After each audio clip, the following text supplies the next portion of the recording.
Now, a year ago, Jeremy raced James and me from Italy to London. James and I in his ridiculous aeroplane, Jeremy in a Bugatti Veyron.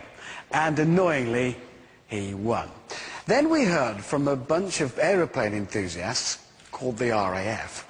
They said, why don't you come up to our place and we've got a plane that will give your car a run for its money.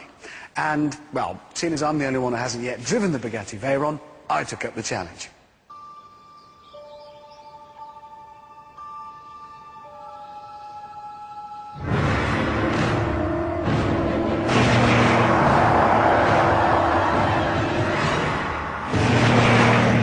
Yes, the 1,000 horsepower legend is back. And, if I'm honest, I'm a bit nervous. Not because of the car itself, but because of the burden that now rests on my shoulders. Because when Jeremy drove the Veyron, all he had to beat was an incompetent James in a useless little aeroplane. Then when James went to Germany and maxed it, the car didn't even break sweat. But this time, the Veyron's honour really is at stake, because never before has it gone up against something like this. The most modern, the most high-tech strike fighter on the planet. The Eurofighter Typhoon. And for once, when it comes to figures, the Bugatti really is well and truly top-trumped. Its twin engines develop 20,000 pounds of thrust each, punching the Eurofighter up to 65,000 feet and a top speed of over 1,500 miles an hour. This machine is the cutting edge of what a plane can do.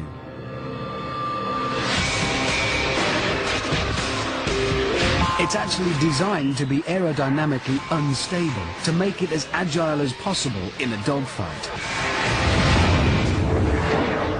So it needs 70 computers to keep it in the air, and if they fail, it would simply fall out of the sky.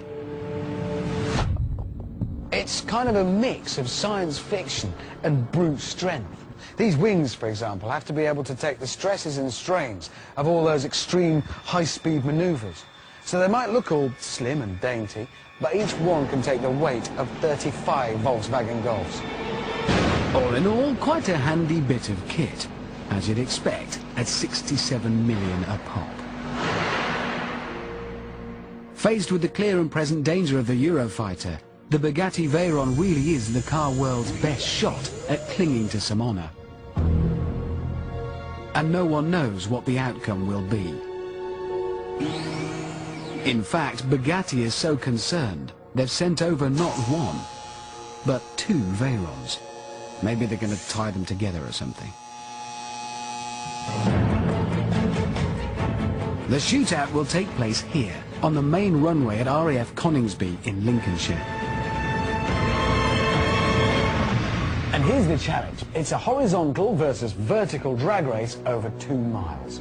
Here's the start-finish line and the car and the plane. Yeah, it's difficult to get hold of models of a Veyron and a Eurofighter. They both start from here. The car will race down the runway for a mile. When it reaches the mile marker, turn as quickly as possible and then race back down over the same mile to cross the start-finish line here. Meanwhile, the plane will set off and take off as quickly as possible and cover a mile, vertically, obviously. When it's done the mile, it turns and swoops back down the same mile to cross the start-finish line. Or to crash into a £1 million supercar that he didn't expect to see, and YouTube has a field day. Otherwise, his last one to finish is a vegetarian. Simple as that. Now, you might think the plane is going to walk it. But don't be so sure. The car should have the edge off the line. It'll do 0 to 100 in 5.7 seconds, for God's sake. And when it gets to these yellow dots, which mark the mile point where it has to turn around, the Veyron has another advantage. Down here, its awesome brakes should come into play. And then there's the air brake as well, which on its own generates the same stopping power as you'd get in a normal hatchback. Straight line is a straight line, so the car does what it does there. But up here, I've got to brake as late as possible and lose as little time as possible making the turn before the return mile. So I reckon it'll be won or lost here at this end.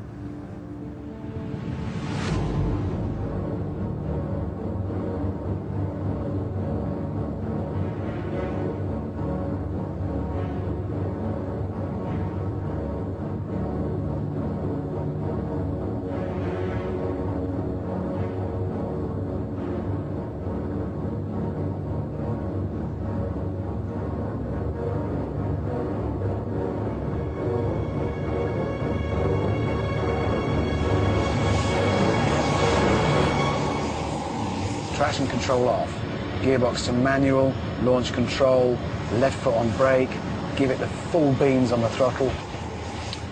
This is it. Stand by one, give me 20 seconds. As drag races go, you will agree, this is quite a good one.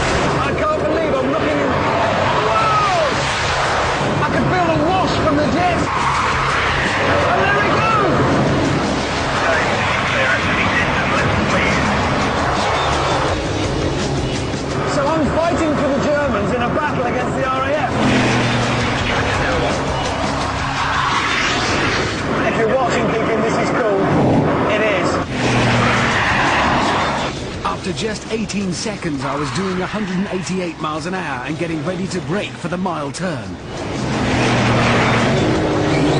That's as late as a dare.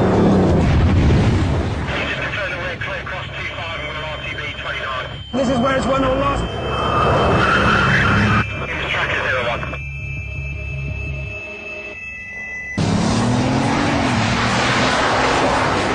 I'm on the return mile now. This is the best race in history! If I mess this one up, I might as well get a paper round. I was doing 196 miles an hour, but was it enough? I must still be ahead, I can't see the plate.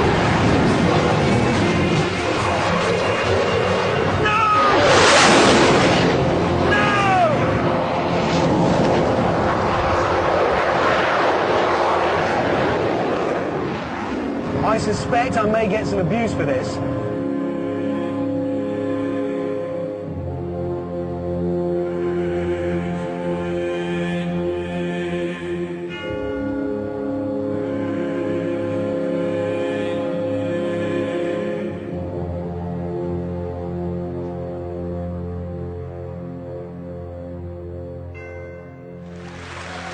You failed.